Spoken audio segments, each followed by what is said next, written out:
What's up guys, welcome back to Tamara Recipes. Now in the pot I have some peas. Now I'm using the kidney peas. You could always use the peas of your choice. To the peas I added some pimento seeds, some garlic and some fresh thyme. Now remember you have to wash your peas good guys, and never ever wash your peas in the same container where you cook in. Because remember sometimes the peas have dirt, so you don't want the dirt in your food. I added some water just enough to cover the pot. I added some salt just for flavor. Alright, to flavor my peas. So I'm going to allow it to come up to a boil, then we're going to sink with peas. So this method is important, whereas, when you sink your peas, it will cook evenly. Now I'm going to be using the pressure cook method. You could always go ahead and slow cook your peas. Alright, but in my kitchen, a fast way, me say, so pressure cooking is the way to go. Now I'm gonna add some beef. Now bear in mind that you don't necessarily have to add the beef. No, mine is just seasoned beef. It's not salted beef at all. Alright guys, so I'm just add my beef. I just added 2 pieces because I just need a little flavor from the beef, because I really chicken stew piece I make. Alright, so I season some legs and thighs with some all-purpose and some fresh seasoned onion and garlic powder, and I'm gonna allow it to marinate for maybe about half an hour, and then I'm gonna fry it. Now frying is very important doing this type of cooking. Alright guys, so remember, fry your chicken, don't add it in the pot with the peas. Now when the oil becomes relatively hot, I'm gonna place my chicken pieces into the oil. Now I'm going to let each side fry until they're golden brown and crispy, and then I'm going to flip them over, let the other side fry. Alright, now guys, I have other chicken stew peas recipes that I will link in the description box for you if you are interested. Now as I say, the beef is just for flavoring. You could always go ahead and make just stew peas with the salted beef, but I chose to just mix the beef and the chicken.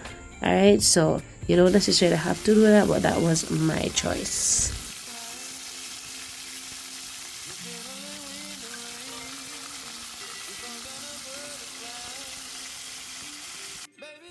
So make sure all sides of your chicken is fully fried. Then when it looks golden brown, crispy and nice, just like this, you want to remove it from the pot, allow it to rest. And guys, I'm gonna make 1 over stew piece, so I'm gonna add 1 over chicken and beef, but based on your preference, then you go ahead and add your poultry or your meat, alright, to your liking. Alright guys, so I'm just gonna finish frying my chicken pieces, then I'll show you the next step. So after my beef and my peas finished pressured and my chicken done fried, I just put everybody in the same pot and I use fry the chicken. Now I'm gonna just cook it down, alright, and finish the stew peas recipe. Now as you can see guys, a little bit of stew peas I make, and in the pot I have enough meat for me, so don't judge me. Alright, now because I fried the chicken in the pot, there are some residues and extra oil. Well, there weren't a lot of oil, but since I added the peas and all of that, you can just see the oil settled on top.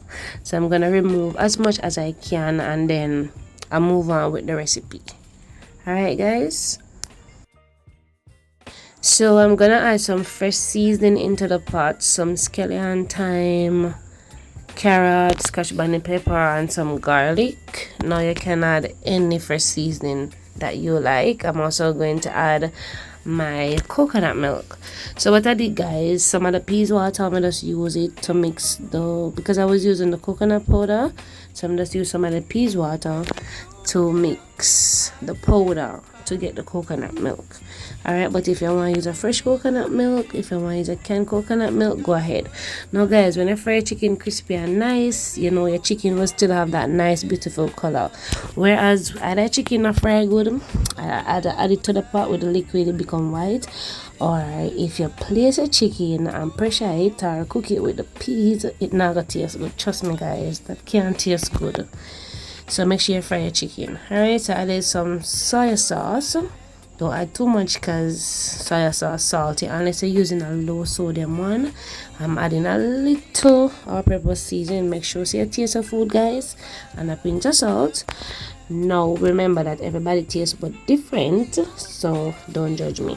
Alright, so I'm gonna make sure some taste and see if it's alright. So I needed to add some garlic powder and some onion powder, so I'm gonna do just that. And then, you know, any other thing I want to add, I'll go ahead and do so. Now I'm gonna add some spinners, of course, because guys, me love my spinners. Me love it, love it, love it bad. So I'm gonna add some spinners in my stew peas. But me not mind the size, you know, guys. Me just love my dumpling.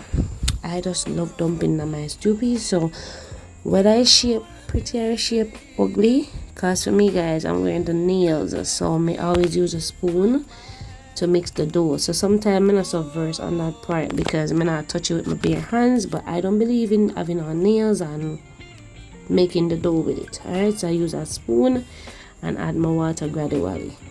Alright, guys, so that's why my dumpling them are so pretty. Alright, so don't judge my dumpling them. Alright, them still taste nice.